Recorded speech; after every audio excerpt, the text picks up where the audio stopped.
BJP Tamil Nadu State President Annamalai has released the DMK Files where he has accused the Chief Minister, Mr. M.K. Stalin, of taking bribes for state infrastructure and listed down that 1.34 lakh rupee crores assets of DMK leaders have been put out. He claimed that Udyanidhi Stalin and DMK leader Poya Modi were directors of Noble Private Limited that signed an MOU with M.K. Stalin during his visit to Dubai.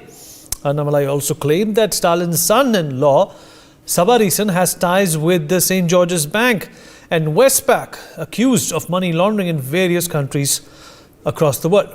He also said that he would take these details to the CBI.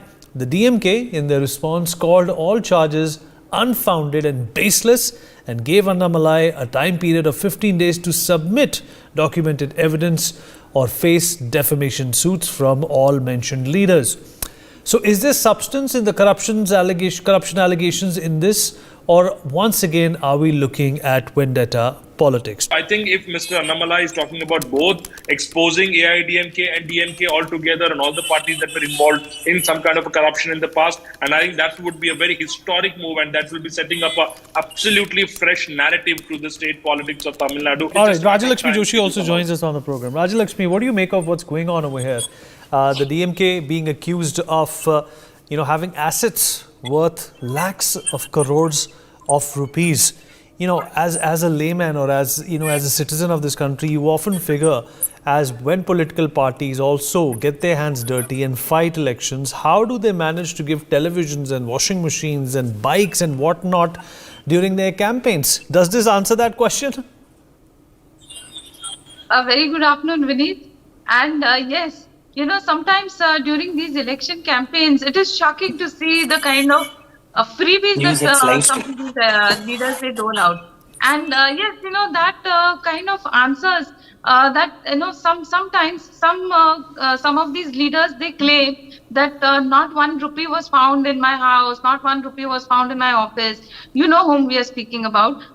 So that money or that amount was used for the election campaigns, and that was one of the things that K. Annamalai has been talking about how there was this company who has for whom the rules were tweaked a little bit, slightly, by adding the excise duty, after the tender was floated and before the tender was actually assigned. So that is how the one who was number 2 became the number 1, and that is how they got the tender.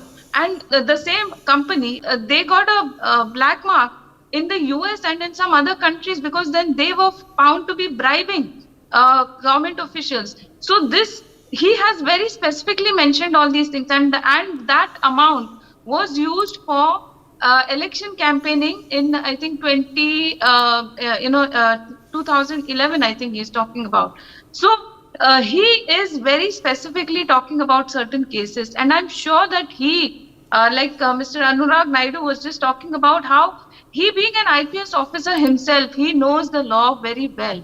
And I don't think that he is speaking just on hearsay or just to create some kind of a fervor there. But I think that he definitely has some details on basis of which he is speaking all of this. And he has very rightly raised certain questions.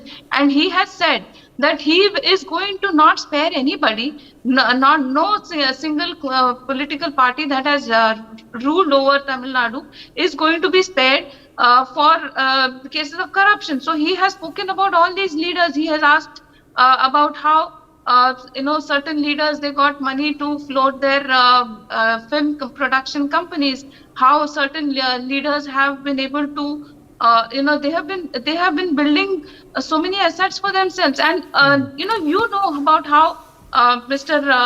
Maran, but Rajalakshmi, if you're looking at our screens and if you're looking at these amounts that these politicians are being accused of having, now these are tremendous numbers. You're looking at thousands of crores of rupees. These are perhaps GDPs of smaller nations, somewhere around the world. How is this even possible? And do you think it's become frivolous to come up with these numbers without any kind of documentation? There has to be proof. I'm not taking anybody's side, but definitely these are astronomical numbers. But Vineet, that is exactly what was happening. Like, for example, the 2G case. Even though, they have got some relief from the courts, but then, that the CBI and the ED had filed a counter claim, and they had approached the courts saying that, there were some fresh evidences, and the appeal to scrap that the plea was actually it was struck down by the Supreme Court. So that file, that particular case has not been, it's not out of the door. It's still open. Actually, it's just a matter of time about when that 2G case will come up. You know that is something like 1.76 lakh crores. So that again is something that's a huge number. And so many of these DMK leaders are there in that. Kanimoji is there in that. She's Maharaj is there. she's allegedly worth 830 crore rupees. I really sense there is some political move wherein they are threatening DMK into forming an alliance in the coming 2024 General Assembly. Please mind it. This is how politics runs. I really allege that Annamalai is not interested in removing corruption. They want DMK to form alliance because AIDMK is in disarray, because EPS and OPS are not coming to put in a united fight. So I think this is hocus pocus. Okay, hocus pocus, Anurag. It's hocus pocus without a shred of proof. Anybody can claim anything in this country. As per the election documentation, Kanimodi is worth around 8 crores. Mr. Stalin is only worth about 2 crores. And the figures that we see on our screens and the ones that are being claimed by Mr. Annamalai are in the multitudes of thousands of crores. Obviously, you're going to want proof of that. Of course. And I think it's an absolute open secret. Everyone knows about it, bro. What is the kind of net worth? If the net worth declared is 2 crore, they go around in a Land Cruiser which is worth more than 2 crore. I don't know who gives them the Land Cruiser. And in the whole of family, I don't want to name, everyone moves around in a Land Cruiser. So it is for the DMK to also check how many 2 crores make up to 5-6 Land Cruisers in a family. So nevertheless, coming to this calculations, DMK going with the BJP, I think that's too much to speculate and, too much to even think about it, because ideologically so much of difference is there. But yes, when we say DMK, we always link them to corruption for the simple reason being that the conviction of Mr. Raja, the involvement of Mrs. Kanimori or Dhanidhi Maran in the deals, including the spy jet or maybe the 2G scam or, all these things during the UPA time. They have had this history even when their leader Kalinganar was there. And I think the bigger question is that, Anurag, like you claim, they all travel in Land Cruisers, a car which is, of course, above the mark of 2 crores. But where is the paper trail? Where is this money hidden? It's obviously not in their names. Where do you hide? Where do you hide 12,000 crore rupees? Where do you hide it? That is exactly what Annamalai is telling. Annamalai is drawing the links between all this commercial. No, but there has to be a paper trail. Rajalakshmi, where is the paper trail? Have you bought a building? Have you taken that money out of India? Have you parked it in Switzerland? Have you put it in Singapore? Where is that money? Where are the assets? Who are these people who are connected with you? Who own this money? It is yours, but they're proxy owners. I mean, this whole gamut has to come into some sort of a semblance. There has to be logic behind these numbers. Vineet, Mr. Annamalai has specifically given examples. He has mentioned addresses of some residences, some properties in the UK, which are, which very clearly are shell companies and which are actually linked to the son-in-law of Mr. Stalin. So, it is these kind of shell companies, it is this kind of these kind of dealings. Like he has also mentioned about how Mr. Udayamidhi Stalin, that is Stalin's son, how he started with 300 crores for his film production, which again, the source of the funding was again questionable. And from there, he has grown to 2,000 crores to 2010. So he asks what exactly is the process in which this company has got the funds in the first place and how it has grown to this. I think that, if these people actually, if they're actually clean and if they're doing real business like this, like, how Mr.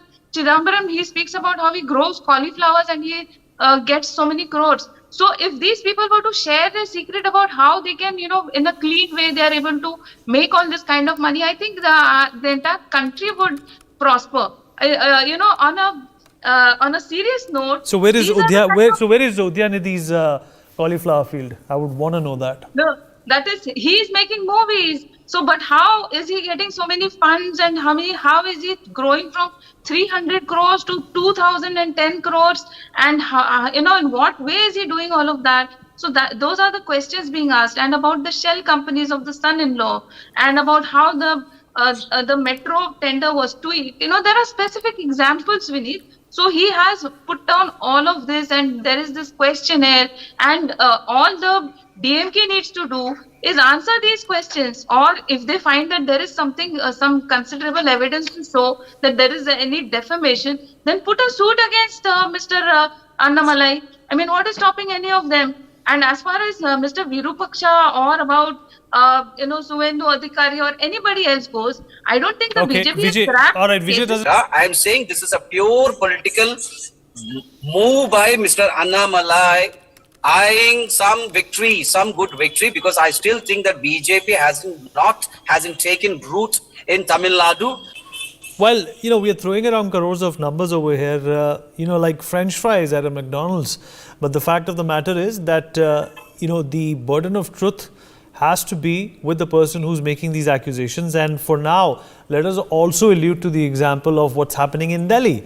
There is a talk of corruption. Manish Sisodia has been in jail. Arvind Kejriwal has also been summoned. But the fact of the matter is, we are still to see a paper, a shred of evidence as to where the money trail is. So maybe who knows the liquor scam, and who knows because the numbers are not out. But let me tell you this, because in the liquor scam, the South lobby is involved, and I can tell you, when the numbers are out, when the CBI investigation is out, you're going to see even more astronomical figure where the Delhi Chief Minister or Mr. Sisodia may be involved. Rajalakshmi, what do you make of the similarities between what's going on with the Aam Aadmi Party and, of course, they crying foul that it's nothing but a political witch hunt?